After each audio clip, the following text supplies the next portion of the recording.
in 2009 from being a company director for many years from 2003. It was a family business, and we dealt with property refurbishment and maintenance, and we looked after probably about 200 properties in the Northwest.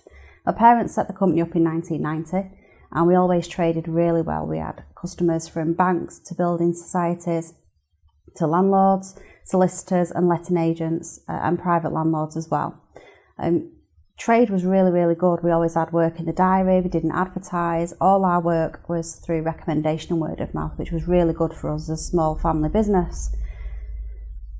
But that all changed in 2008. Just as the global recession was starting to hit, our phone suddenly stopped ringing, and we put it down to the fact that not only were general members of the public struggling for money, but landlords were too, and anything that needed to be repaired wasn't being repaired at all, or they were trying to do it themselves.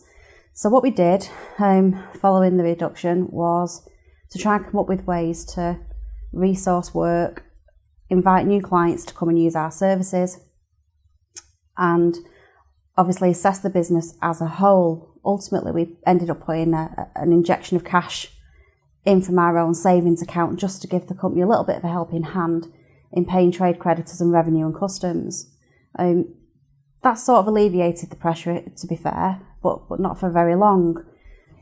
What we found was smaller businesses were coming up, the building sites were no longer building, they'd laid off the lads, and you were turning out with one man in a van. He was fitting bathrooms for 175 quid. It was just something we couldn't compete with. And what we found increasingly was that as we were submitting quotes, every one of them was being outbid. And that took a massive blow to our business. We didn't have the cash flow to pay trade creditors, our accounts were being put on stop, and eventually revenue and customs were picking up on the fact that we weren't actually keeping up to date with our liabilities to them. So what we did, we sat down, had a meeting, more cash was put into the business, we paid trade creditors to at least enable us to continue to trade, and we spoke to revenue and customs who agreed a time to pay arrangement, which meant that we would pay our existing liabilities as well as our ongoing liabilities at an agreed amount of £1,000 each week. Doesn't sound a lot, but when you've got to earn £1,000 a week before you've paid wages, continuing to pay trade creditors, it is a massive amount. More money was put in, and eventually we had no more money to give. What had happened was that trade creditors' accounts were put on stop, we had no more money to pay them, and because of the lack of work, we just simply didn't have the money to pay them. The pressure that mounted was immense. And if you're in a similar situation to what we were, I completely understand where you're coming from. We didn't answer the phone. We couldn't think of excuses quick enough to tell creditors as to why we'd not paid them or why they were being paid late. Revenue and customs were sending field agents knocking on our home and business premises asking for payments, and we just simply didn't have the money to give them. We prepared management accounts, and we did that on a monthly basis just to give us an indication as to how the business was progressing. And each month from the beginning of 2008, our balance sheet was negative, and that negativity increased month on month. We had no way of securing new contracts, so a visit to the bank was made.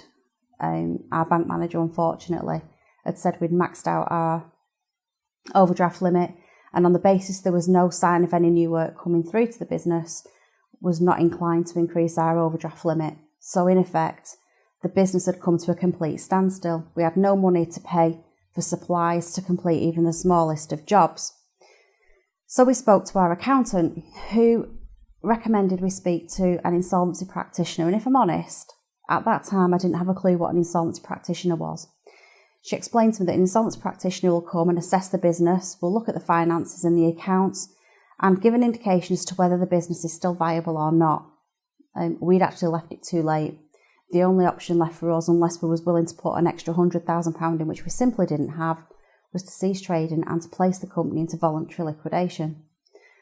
We made an arrangement to meet with a chap called Neil Henry, and he's one of the directors and appointment takers here at Lyons Henry. We met with him at the accountant's office. One of my main concerns was how much was this meeting going to cost. We didn't have money to pay for food and household bills, never mind pay for advice of a professional like Neil Henry.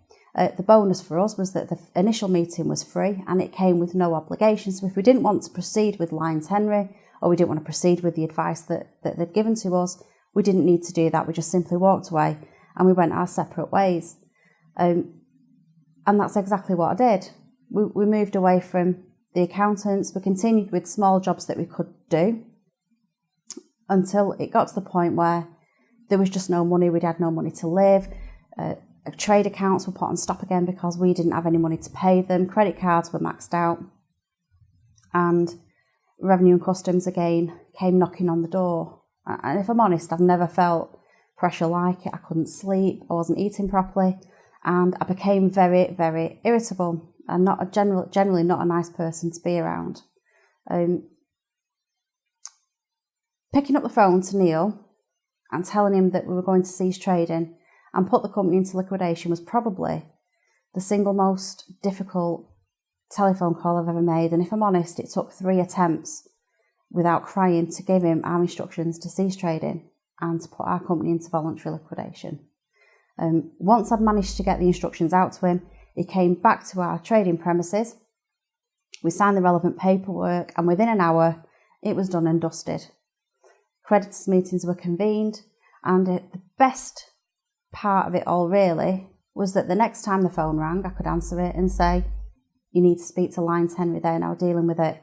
And the relief of not having to think of excuses, it was amazing.